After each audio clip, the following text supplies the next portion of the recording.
two, one, two, one, one, one, one. So boom, this is how my week started. I had some clients that they've been searching for a while. They kind of aren't on the same page, which is a whole nother topic for another day. Guys, when you are shopping with your significant other, you guys need to be serious about the expectations you guys have for the home and for the future that you have ahead of you. Anyway, they wanted to check out this beautiful single family home. And I thought, hey, why not introduce you to a builder that I have a great relationship with, Stanley Martin. So yeah, guys, do you see how big that closet is? I mean, this room in general. Look at this bathroom. Breathtaking. Oh my gosh, they put so much thought into this layout. Such an intentional builder. And that's why I thought it would be fit to bring my clients here, because what they need is actually right here. The sizing, the space, the layout, the proximity to DC and Virginia that they are looking for. And on top of that, I have a handful of clients that are moving into this community and they absolutely adore it. So, if it's not broken, why fix it? So I thought, hey, not only should I bring them here, but maybe I should give you guys a sneak peek of what the Overlook at Westmore Community in Upper Marlboro, Maryland has to offer. A feature for this layout that I truly appreciate is that, hey guys, is that the secondary bedrooms have their own bathrooms. A lot of times when we see a home, the primary suite is the only one that has the in-suite bathroom. So it's just a nice touch and a good feature. Anyway, welcome to the loft. As you can see, they have used this or they set it up as like a study hall, but you can literally do whatever you want here. Add a library, make it an entertainment room, make it another bedroom, make it a studio. I like the workspace, I thought it was cute. And here we are in the basement. As you can see, it's really laid out and set up like its own apartment. So if you're the type of person that's like, hey, I kind of want to rent my basement out, and or you have an older child or a guest or in-laws or someone who just needs their own type of privacy, heck, maybe even you, right? You can stay in the basement. It's an apartment in itself. So pretty sweet. Now let's go to this basketball game.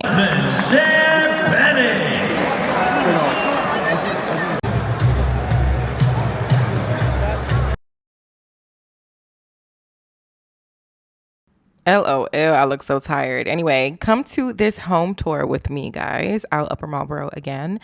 Agents, this is a lesson for you. So the client that I was working with, we signed an agreement. He was ready to work with me for the next couple of months, and we began to look. And I ended up telling him like, hey, I think for what you're asking for, maybe a new construction would be a great fit.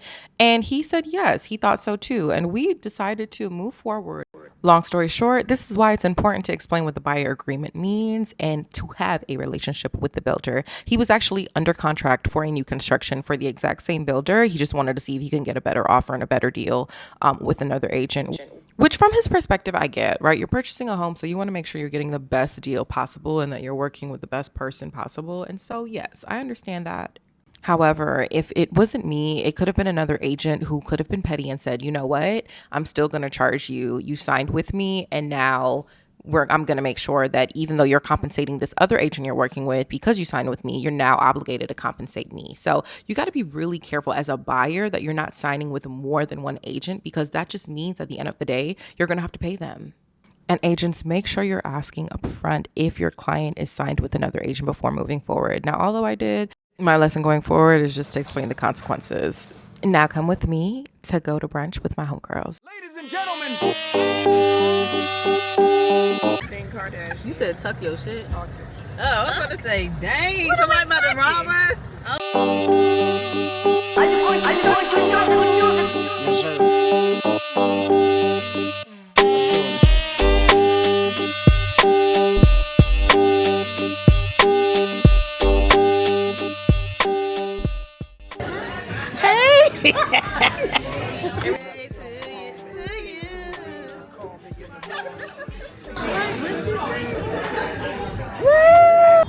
Cheers, get your two steppers, it's the record of the year. Nigga that brought you ice creams, 2 for a pair. Officially announcing this is warfare, cause back in the day, my clouds was gray, and it seemed like my angels.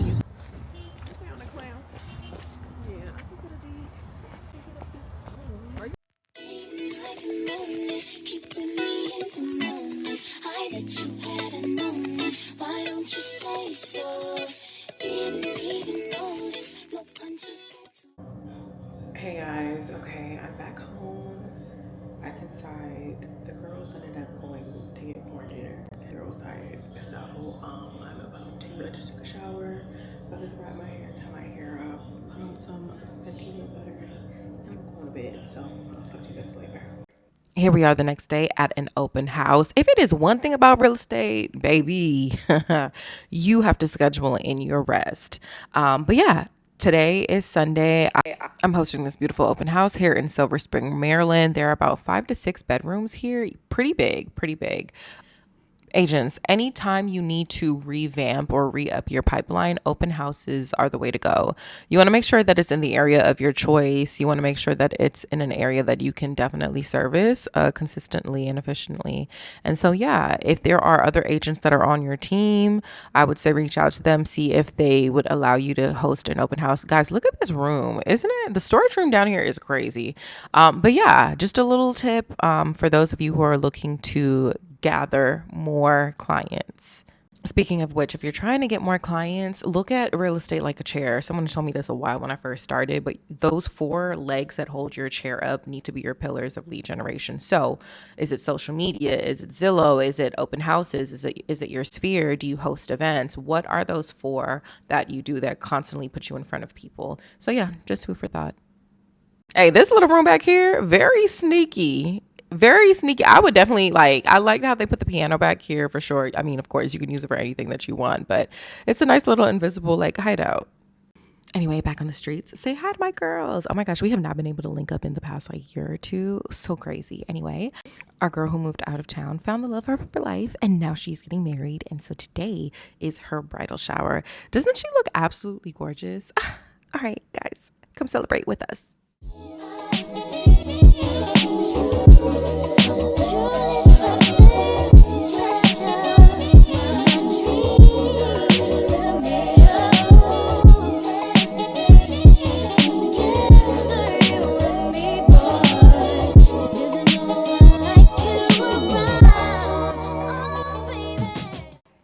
Yesterday was so beautiful, so fun, so happy for my girl. Oh my gosh.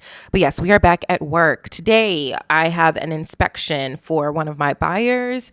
She's getting ready to close soon. We are still within the inspection contingency. So long story short, if something was wrong with the home and she wasn't able to move forward with it, we could back out or have the seller, give us some cash for it, or either negotiate some fixes. So this is the time to uncover all those things. Guys, do not be alarmed. Anyone who is purchasing a home, I'm sure I said this in a video before, but be aware that your inspection report is going to be 80 to 100 pages. That's normal. It's going to be thick. So don't be surprised. Don't be alarmed. It's just part of it. Unless something comes up with a red flag or ding, ding, ding, the inspector says, hey, this is a no-go, then yeah, everything should be on board. Now, this is the inspector just letting us know, hey, this isn't a major issue, but over time, you want to make sure these pipes are staying cleaned, else they can get fogged up. Now come with me to get a little snacky snack and a matcha while I finish up some emails. Hey guys, okay, so one thing, as I was editing this, I realized I didn't have an outro, so this is what it would be. Or I guess this is it in place. Anyway, I meant to bring you guys along with me. There's too many tours, too many just moving pieces, and I had a lot of client time, face-to-face client time, so I'd like to fully be present. Yeah, it is the beginning of spring market, and so that means there are a lot of people who are interested in purchasing, who are interested in selling, who are interested in just having that conversation, looking at their numbers. So now is the time where it really starts to warm up and ramp up. Home ownership and purchasing is not for everyone, but you don't know until you have that conversation. Sometimes life hits us and gives us all types of things to work through, right? So some people need to work on their credit. Some people need to work on their debt to income ratio. Some people need to work on just their numbers overall. Some people want to enjoy the season and not, take on a mortgage and take on a bigger responsibility. Some seasons are just for preparation and others are to execute. And so my job as a realtor and helping people figure out whether home ownership is in the season for them is to just have that conversation and ask them the necessary questions and to really get their, the wheels in their head spinning and moving, because only you truly know whether you have the capacity to take on being a homeowner or not. So it just depends. Everyone has a different story. Everyone has a different circumstance.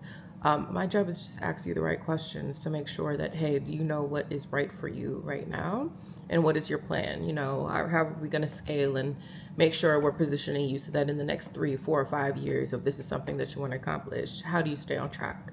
But yeah, you know, in the beginning of spring market, I love to see just the variety of individuals I work with and, you know, I speak to and connect with over these next couple of weeks, couple of months. But yeah, other than that, thank you for watching. Thank you for taking the time out of your day to come along with me. It would mean the world to me if you would subscribe if you haven't already. And yeah, give me a thumbs up. Would love that. But yeah, thank you so much for watching, and I'll see you next time.